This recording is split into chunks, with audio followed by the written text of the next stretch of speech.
Joining me to discuss this is a professor of U.S.-Asia relations at Harvard Kennedy School, an expert on contemporary Chinese politics and modern history. Of course, I speak of Rana Mitter, one of the preeminent experts on China in the world and a good friend of the program.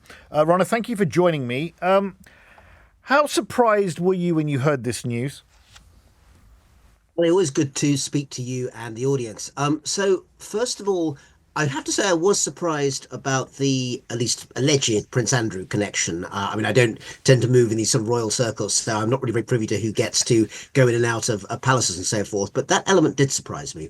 What didn't surprise me at all, because essentially it's in plain sight, is the idea that the Chinese Communist Party, and particularly one particular unit, which I'm going to put a name for, sorry for a bit of jargon here, but the UFWD, United Front Work Department. Yep. If we want to get really trendy, the kind of propaganda and influence arm of the Chinese Communist Party has essentially for the last 100 years had a really strong role in terms of putting forward the idea that in countries outside China, particularly democratic countries, liberal countries, it's important to influence the elites. And in terms of politicians, in terms of business people, in terms of educational institutions, the idea that such people would be around isn't surprising at all. One other thing just to add as we're going to go into discussion, it's important, I think, to make a bit of a distinction between two things, which you had both of those in your intro, but they're two slightly separate things. One is, I think, espionage in the sense of breaking into places and stealing secret information. And Tom Tugendhat, who's been a strong and sensible voice on lots of this for a long time, has made it very clear that he has sort of tightened up on that during his time in the previous government. A separate thing is the question of influence. That is a harder thing to quantify because it's not particularly necessarily illegal at all. It's more about changing hearts and minds. And that's really the key element, I suspect, of what may have been going on here, even though, of course, I don't know anything about this particular case.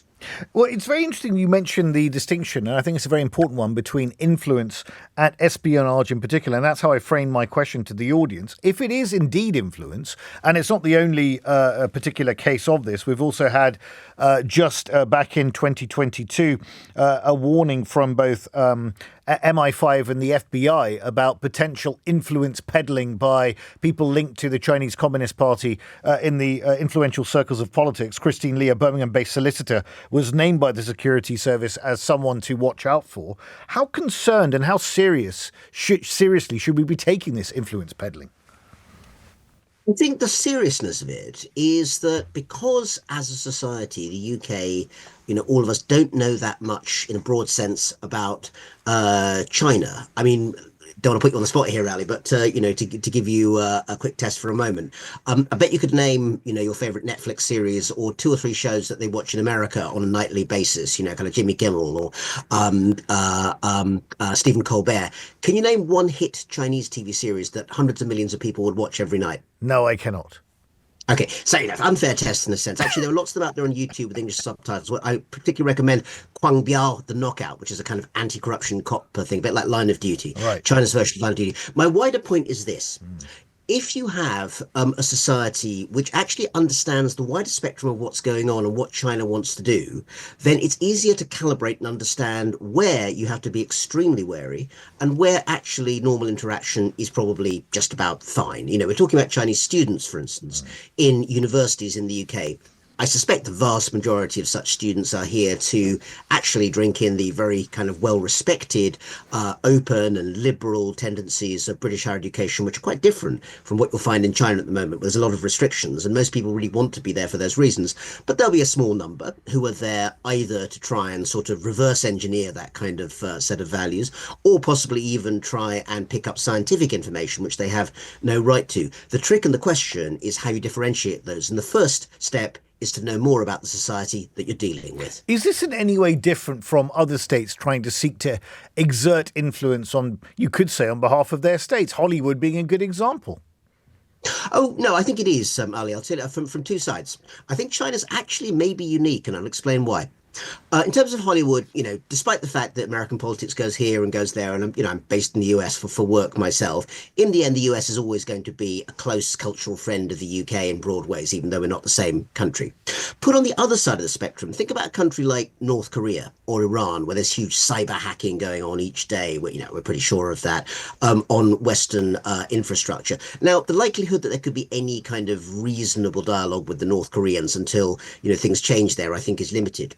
China is unique because it's the only place that is not only a major source of concern on security matters, and I think that's no secret. The Chinese themselves, I don't think, privately would step back from that. They probably accuse us of going the other way as well, but it's there.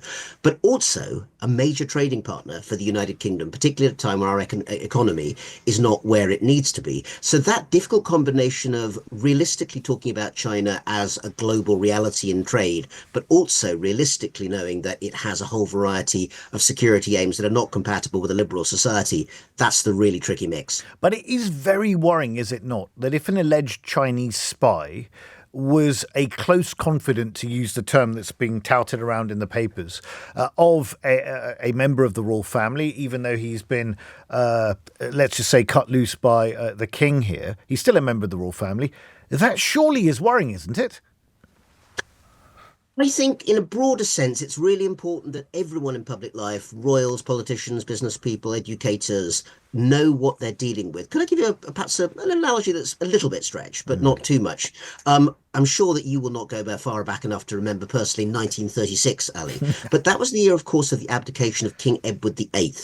And there were questions about whether, if Edward VIII had stayed on the throne, whether or not, although he was, of course, not elected to anything, he had influence on the government at that time, and his views, which were a little bit, at least more tolerant of some of the authoritarian governments, including, of course, Germany, on the European front that time, might have influenced the politics of Stanley Baldwin and other politicians at that time. Now, we'll never know because he abdicated, but it's worth noting that you can get a lot of people, and it's more a statement about Britain than it is necessarily about China, who sort of find themselves saying, well, bit of authoritarianism, a bit of kind of firm smack of government, maybe that's not such a bad thing.